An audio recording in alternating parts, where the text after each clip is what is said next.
mu studios tulina Dr. Martin Sempa era nga tugenda kuba twogera engeri obufumbo ensangi zino gye bukyuseemu era nga tugenda kukikola tutya kuba kati omwana akugamba nze ku ssaawa 9 bw'oba okomyewo sirina kubanga nkuggulira kyokka tebajjajjaffe batugamba munnange omusajja ne bwakomawo ku ssaawa 10 ez'ekiro olina okubanga omuggulira so emboozi yaffe ey'olunaku olwaleero egenda kuba etololera around obufumbo era nga tugenda kuba tubuuza obufumbo bukyuse butya ensangi zino pastor oba doctor sorry pastor Dr. Sempa agenda kubaga ate atunyonyola ebintu ng'ebyo. Welcome to the show. Thank you. Good morning. Good morning, every Mike. How are you doing? I am well. Mwebale kundeeta kwogera ku nsonga gye tusinga okwagala okunywa. Mbadde mbawuliza nga mwogerako ba buddies awo. Are you a buddy? Yeah, I'm a buddy. What makes you a buddy? I don't really know what you mean. My teenage daughter, Arielle, she's 16. She's like, Dad, I'm a buddy. And I said, I'm a buddy too. So we're all buddies. I'm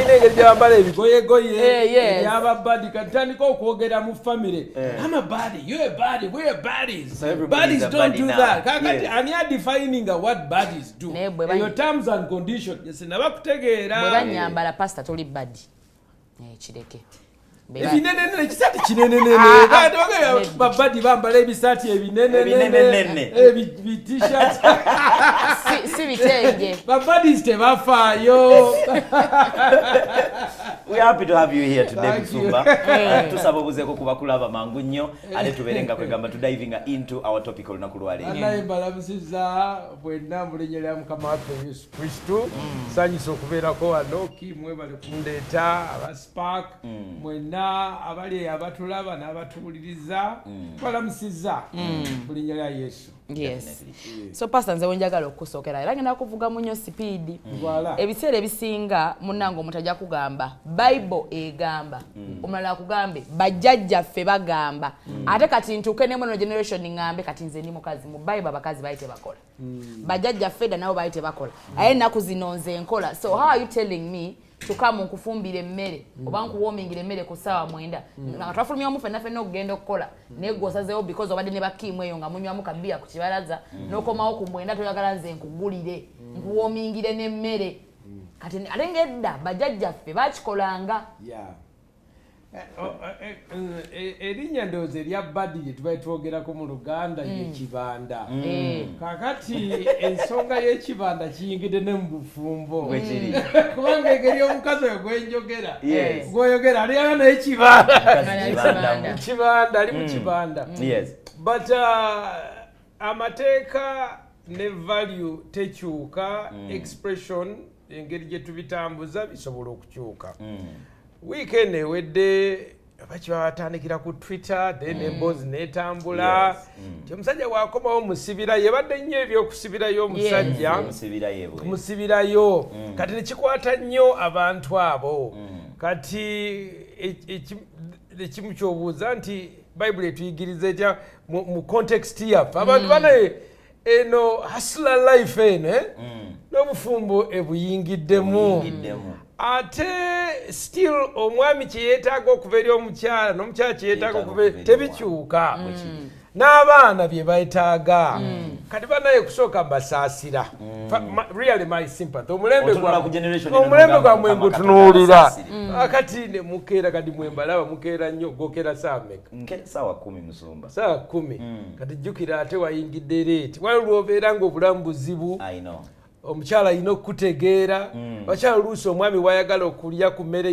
y'omu kisenge ate gwe ne weepangulula abakyala ne weepangulula ate ono alina kanaro windo alina okwebaka ssaawa 10 afulume kitegeera bakyala mulina drama. I mean that's natural part of it, you know. Yes, that's how they are. Women must have drama. That's part of it. You know, you gotta have a guy if you live a drama, you know, 1 + 2 + 3, everything we think about it in logical order. Yes. No mchawa walu yepangula naga njagala na choose nakola order yemmere. Tinjagala nkoko. Neba jireta na jiraka. No, I don't want it.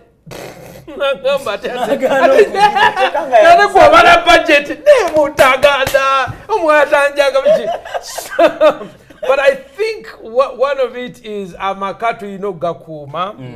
amaka tulina ga supportinga Yes. kubanga butabana maka tetulina future ne bwokola ki era President Museveni mugamba everyday atekewo cabinet minister nga wa bufumbo kubanga ebizibu by'obufumbo teri abijjanjaba bwobeera w'ettaka n'abakooba ne mayanja bayingiramu bwobeera education first lady ayingira bwobeera defense oba defense agriculture naye tetulina akwata fena twekubamu bwetuti aba high profile we bakubagana ne mbakuba mawulire ate nga buli mwalina amaka gyava exactly obulamu bwonna butandikira mu maka so ndaba nti waliwo ebbanja ddene okuyamba omulembe gwammwe kuba institution ezatandika eza clan system eza family zigenze zikutuka gamba abagisu balina system yaabwe how does a boy become a man initiation kadodi chichi mentorship naye kati wano tetukirina tuli mu second boarding bichi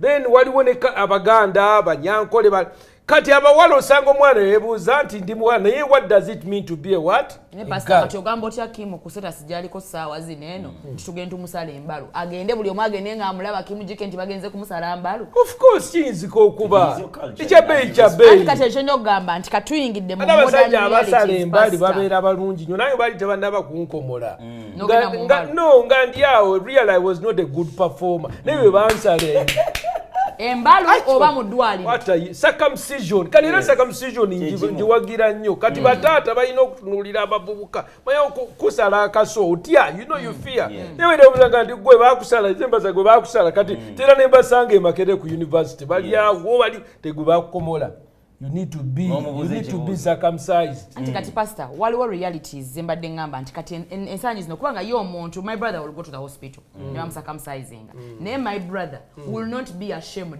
kulaba nga akwana winning success ate bamulabe ku luguudo nga bamusiize ebyo babasiiga ensaano nga ina ali white atambule simawo ogumire embalo alabira ddala okwo kumuswaza kati oyo badi oba omuggyeko bwa badi bwe so how are you pastors going to defend the tradition but at the same time come to us abali mu modern kati abalaba ebintu nga tubira bamu ango ndala etali eri mbusimanga clan mbate ngoberere embalu because it's my tradition kubanga mu tradition ngenda kuswala kati Bible egamba nti nendaba mu maaso ga Namulondo ensi amawanga obwakabaka ebika nga bonna basinza Mukama njagala mumanye nti buli ggwanga Mukama yalitegeke era ayagala aliwulira oluyimba lwalwo omugisu ayimbe mu lugisu maaso ga mukade muyimba mu luzungu kati era Mukama kimusanyusa ti abaganda bazze abanyankole bazze ebikitagurro bali okweshongora biki kati tulina okudevelopinga abantu abo bamanye nti yes my song is in this language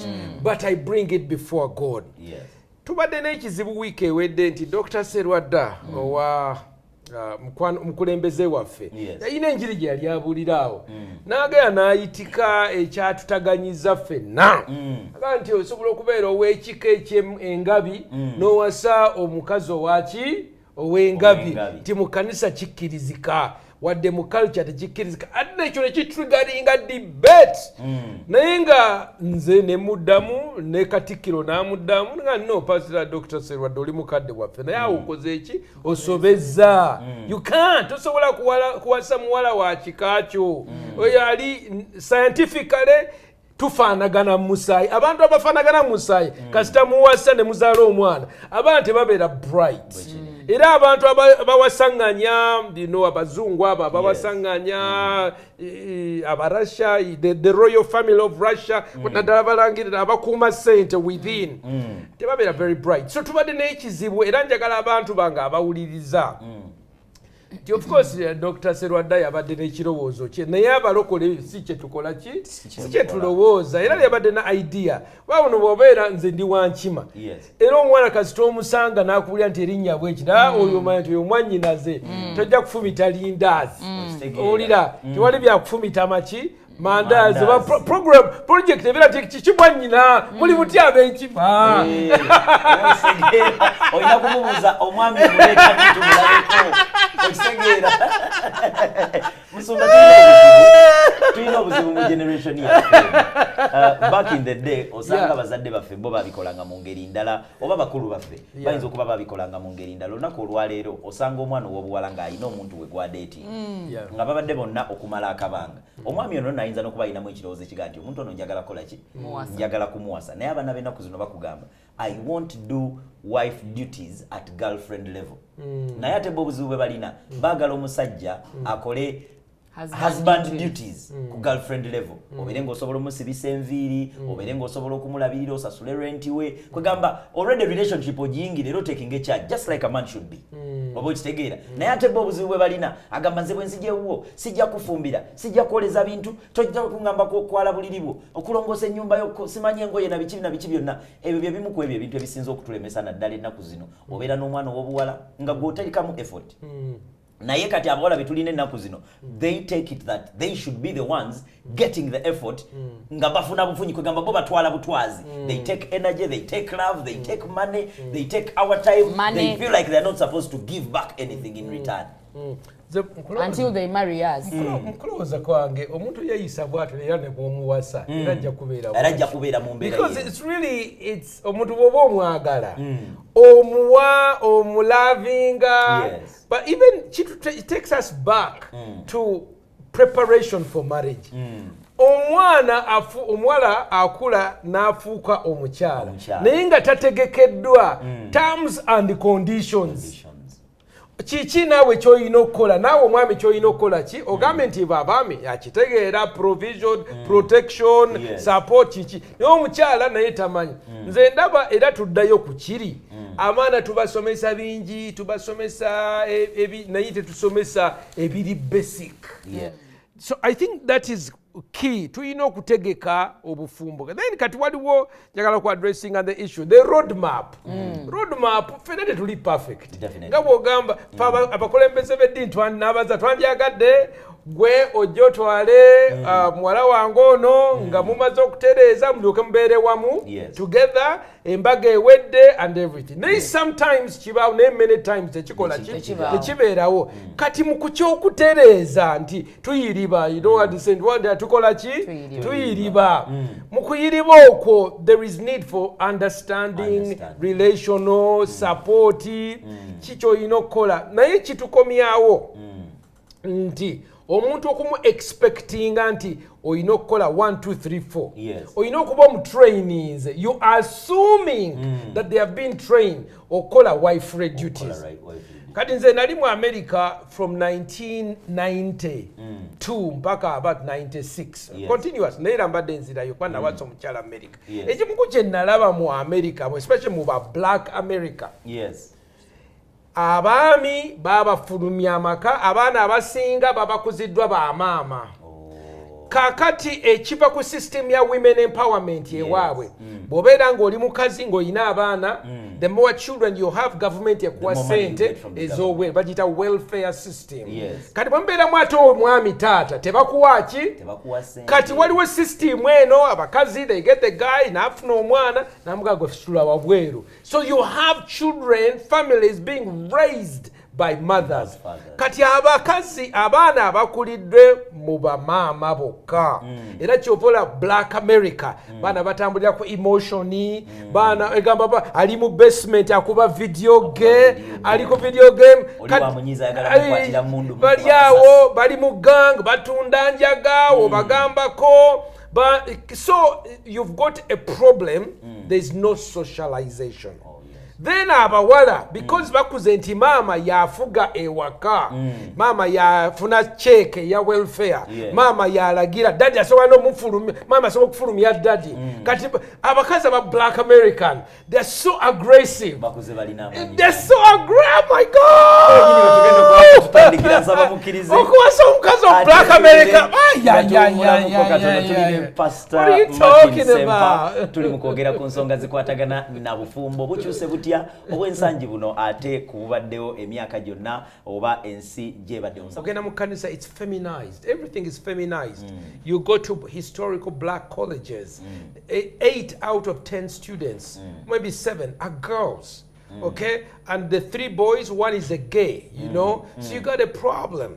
Abakazi, they don't have people to. Women are desperate. When I'm telling you, Atlanta, you have educated, successful women. They're in the corporate world. But professor, but doctor, netiri basajja.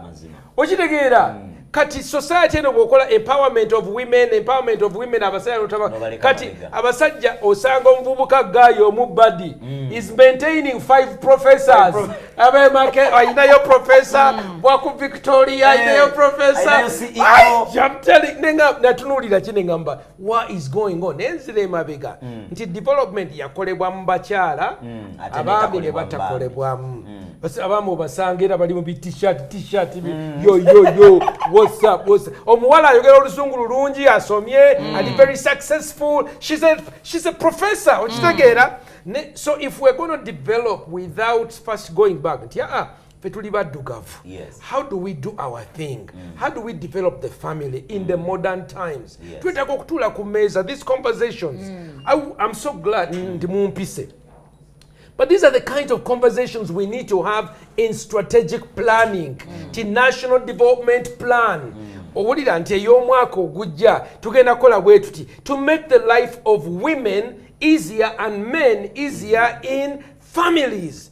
Otherwise, titulina oyogera nani people are really left on their own. So we have lessons to learn. Waliwo tukoperera ebintu. Really, at the end of the day, Pastor, me, I want to ask. Bwembanga bangase, let me say me and my husband. Probably, and Singapore maybe me ake satu over etano. But that means we're in the same age bracket. But we get kufuka husband and wife, we have become partners. Rachi atebo tuke no Obufumbo. Oyagala atenze. Nimekubeda partner. Wega tuke Obufumbo. Olabenga buli kimu kyenjogera. You want to be my father. Buli kimu kyenjogera. You want to be my grandfather. The way my father used to roll me, nga tukyali bato mu nyumba yaffe ya matata wange. Ai nawe gwenga wenyigide gwenga partner wange. You want to roll me like that. Rachi chituka obo chityo Obufumbo. That is why in most cases ojja kulaba nti nabakazi bali mu kwogera. Muchita disrespect. Ne ate before marriage we were friends and we were partners. Tuyingidde Obufumbo katandise okuteeka we embeera nti mu buli mbeera yonna nina okubogolera. I have to tell you what to do. Me as a wife siina busobozi bwogera kyenjagala kukola. Kati omulimu gw'amaka gwe mulimu gw'okusindika abalwanyi ku front line naye nga toba traininze obawadde emundu kati otandika okuwulira ti bannange emundu tamanyi gikuba bulungi ate ono tamanyi kola kino kubanga tetutraininze bajaasi baffe abo. We are deploying people to do a job which is the most important of the family, but we've not trained them. Kati oli kwoyogedde ayogeranga jjajja waaboggola. Kati nze nalina kojjange okuva e Kaloddo Masaka, kojja Yowaana. Kojja Yowaana tayogera aboggola boggozi. Jono! Martin! These are the nze bwe nakula. Omusajja Omuganda ayina ennyindo nno bweti kati gwe ennyindo ye eryoke. Eri bweti original nnyindo y'Abaganda eri bweti. Kojja njagala ayina ente nnyingi nalundanga ente. That's my experience enabugabo. So communication ya kojja si kwogera kuboggola kojja nga boggola kati bwemba nkuze nga nkulidde wa kojja nzize e Kampala mpasizza omuwala uno kati nze nange mmanyi nti engeri gy'oyogera naye mukyala nti Evelyn era nkola Evelyn ngenda muyita omulundi gumu Evelyn yagagira nti boy kiki baba naye awanika olaba lutalo lutandika mama we yebali bamuwe ekitiibwa katuyitwetaaga kye bayita VPN gamba kyogere VPN yegatta sources ebbiri nga tezitegeeragana ono ne bw'abajjeeko wano ng'abatemyeko twetaaga kye bayita VPN okutranslatinga musobole kubanga omuntu aba akwira nti jangu at the end ntikola ki jangu kuba njagala mmere waliyo ku mmere naye kakati engeri gyagicommunicatinga ekuyisa bubi gwe So nze mu kutraining abafumbo tulina lessons nga 10 ze tuyigiriza. Mukama kiki yategeka omwami n'omukyala enjawukana engeri gye tukwatagana, gye tuhandlinga sente, gye tuhandlinga communication, engeri bwe tulwana, how do we handle conflict? Yes. Imagine you don't have a protocol of how to handle conflict in marriage.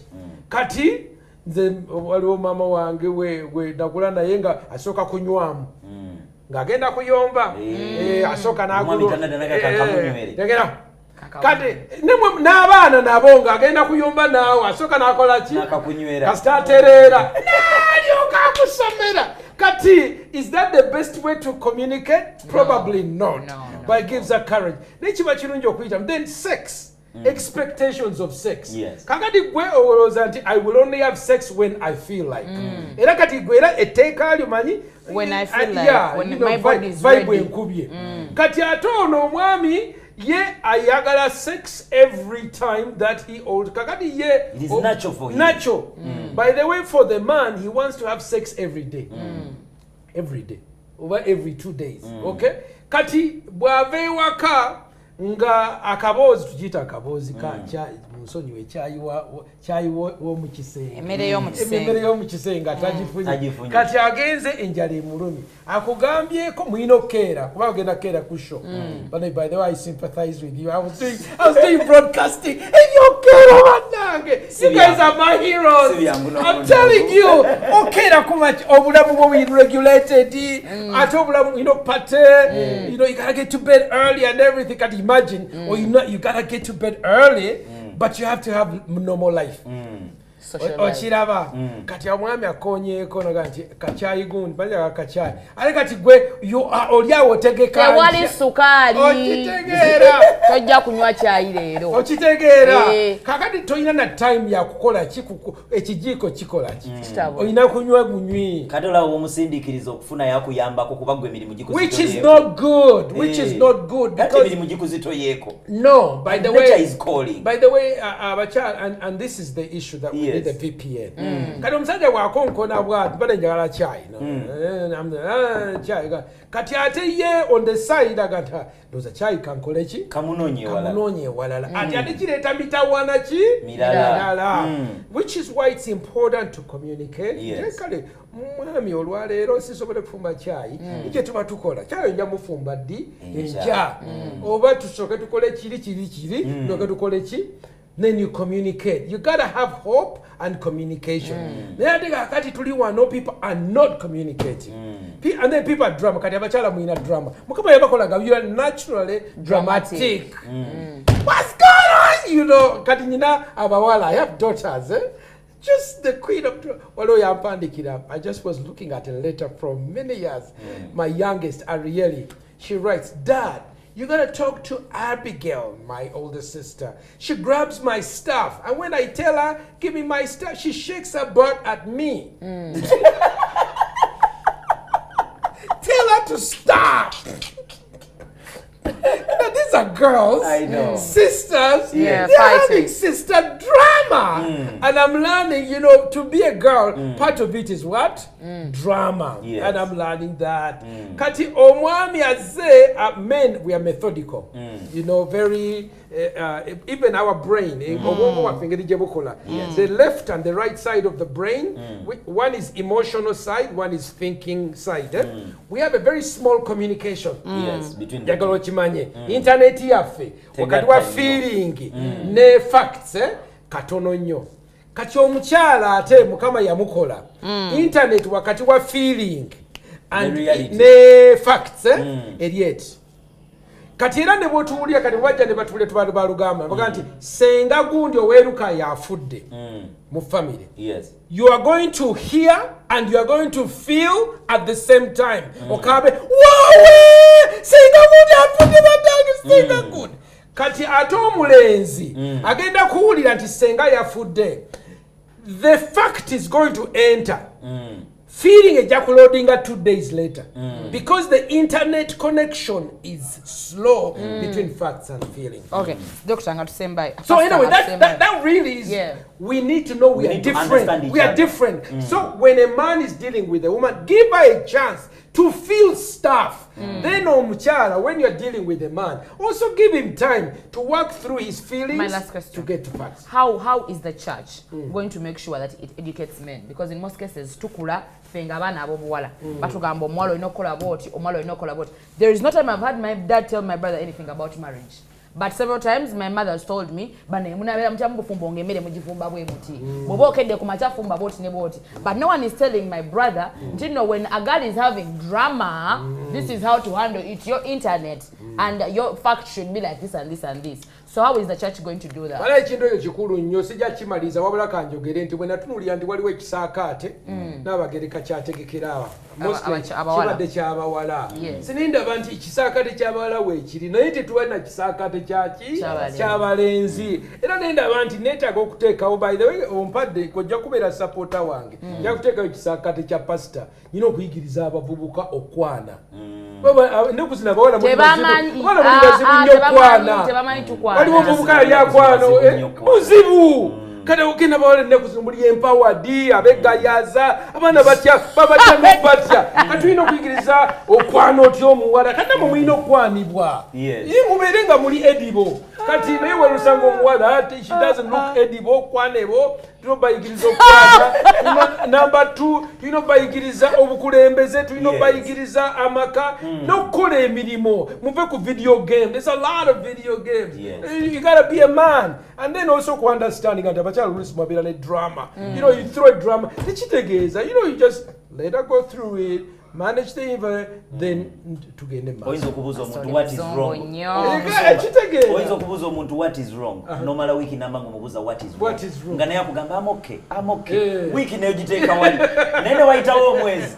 Nakugamba you still are asking me if I'm okay. I was thinking about this. You did this and this, but you were talking to this person. Ng'oyagala okumubuuza kiki ekimusumbuwa. So you can sit down and harmonize. Mutereze ekibasumbuwa, but they keep on going through things. Munkomyewo otherwise ekisibo singa kakati mwenda mugenda mu balogo abakyala mugenda nnyo mu balogo. Stop it. At least mutandike naye bajjajja ffe baloganga tulina baloga. Cancel fire robo seseke. Tuluma mulinnya lya Yesu. Oh Lord.